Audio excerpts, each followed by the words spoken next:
on alert after thieves target their mailboxes in one Sugarland community. But there are ways to protect your mail. We'll explain. A valet driver is killed and the keys to a customer's car gone. Now she's turning to Ted for help while her car is stuck in limbo following the tragic accident. Honoring the men and women known as the Sugarland 95. Fort Bend ISD's new public exhibit is making sure the victims of our state's convict leasing program are not forgotten. It's alarming, really shocking. What are we going to do? It's not just restaurants feeling the pain after the U.S. cut off its largest avocado supplier. How this move could raise your grocery bill. And happening now in Houston, we're in for a chilly night as a cold front drops temperatures. Now, we told you chilly weather was coming our way. We want to get now to our chief meteorologist, Travis Herzog, all here to time it out for us. We certainly appreciate that, Travis. Gina, it is a Texas-sized temperature drop. Our high temperature in Houston hit 80 degrees today. Galveston got to 83, which was the warmest, tied for the warmest temperature ever recorded in February for Galveston. Tomorrow morning in Houston, we're down to 33. That's almost a 50-degree temperature drop from this afternoon to tomorrow morning. And you believe it when you see it on the map here, because look, it's just upstream. It's 40 in Waco, 35 in Dallas, and 26 degrees in Oklahoma City. That's what is blowing our way. And if you've stepped outside, you have certainly felt that wind. It is picking up. Galveston, you just cooled off out of the 80s back into the 70s. It's in the low 50s in Katy, upper 40s now in College Station. And these temperatures are just going to keep tumbling with those gusty winds, 30 to 40 miles per hour. It is colder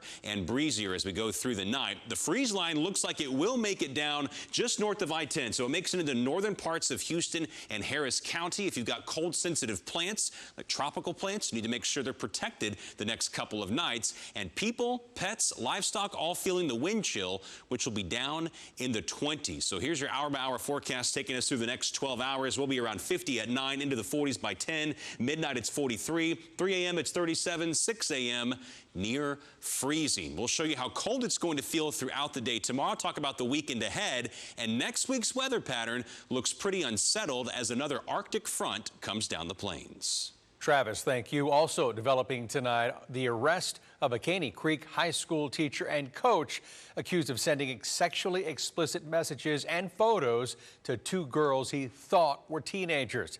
It's a story we first told you about last night, and since then we've learned he was arrested after a 5-month-long undercover investigation. ABC 13's Patrina Adger joins us live from Conroe with more on this tonight. Patrina? Eric, I spoke to some of Johnson's neighbors today. They didn't want to go on camera, but they were shocked to hear the charges against him. Now, Johnson was arrested in this school parking lot behind me yesterday without incident. Authorities say a lot of that explicit behavior that was going on was happening right here on campus. The Precinct 1 Constable's Office executing a search warrant for Joseph Johnson after a 5-month-long investigation with the Internet Crimes Against Children's Task Force. It's a very disturbing case. We're talking about an individual who is charged with taking care of kids every single day in a classroom environment, on a baseball field.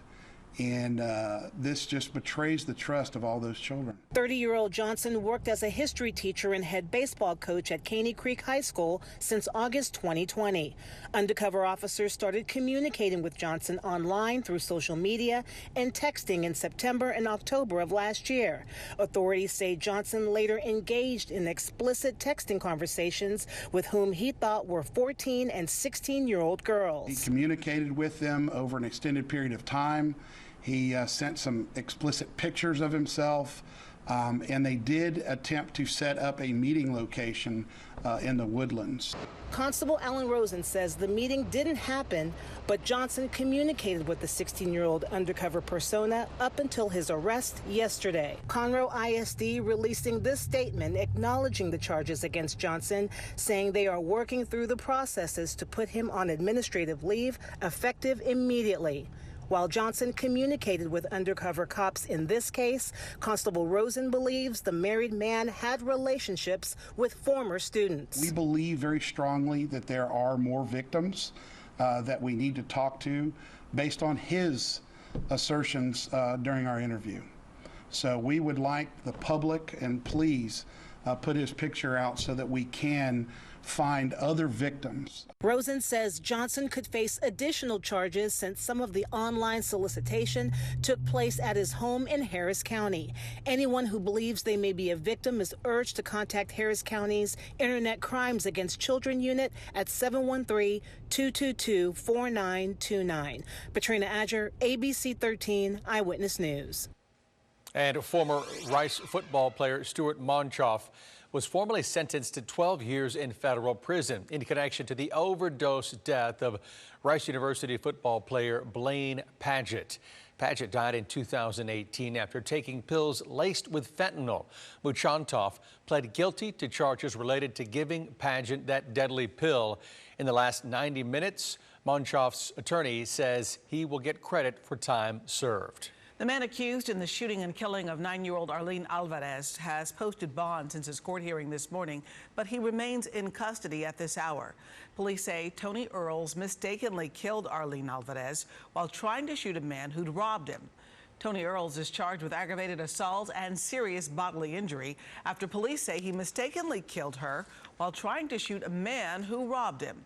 Prosecutors are in the process now of upgrading his charges. Earls says he was trying to deposit money at an ATM with his wife Monday night when this robbery happened. Investigators say Earls thought the suspect got into the Alvarez family truck. His next hearing is now set for next month. Cameras will soon be installed on community mailboxes throughout Sugarland and surrounding areas in response to mail thieves. ABC 13's Roxy Bustamante has more on how police hope this will help keep your mail safe. Residents in Sugarland and surrounding areas walking up to their community mailboxes to find this. The boxes left wide open and their mail gone. We've seen a lot of reports of mailboxes being gotten into by way of a key. So nothing's broken, but they're left wide open, and then people's mail is missing, and it's been going on for a long time. Sugarland police received at least 18 reports of mail theft in the area since Thanksgiving, including this woman who police believe went on a shopping spree at a Home Depot in Houston with these two men using a credit card stolen out of one of the community mailboxes. We haven't seen entire community mailboxes stolen from our jurisdiction. We know that that has occurred in other jurisdictions. The reason that's important is because the key system is the same for mailboxes throughout the region. So if a postal employee was robbed of their key, or if a criminal was able to rekey a mailbox that they stole, they would have access to mailboxes throughout the entire region, including our city. The U.S. Postal Inspection Service plans to install cameras to some of the community mailboxes in Sugarland and other surrounding areas to try to identify those who are breaking in or allegedly using mail carrier stolen keys. Sugarland residents tell me they are relieved to hear something is being done. And I used to check my mailbox once a week. Now I check it every single day just to be safe. And if I see any suspicious vehicles, I normally don't report, but now I know I should report it to the non-emergency number so that they can have that on file. Roxy Bustamante, ABC 13 Eyewitness News.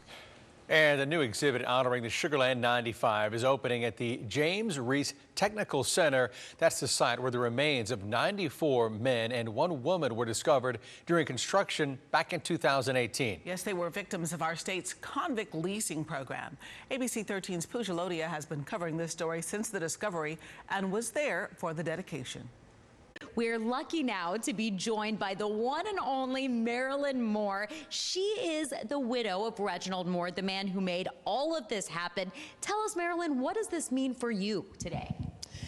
To me, it's kind of emotional. All the hard work that he did and the sacrifices he made to get a memorial, to have a memorial that hopefully we will see in the future, the near future. What does this mean for these students who are going to be coming by, seeing these exhibits, seeing this cemetery, and hopefully also seeing more of a memorial?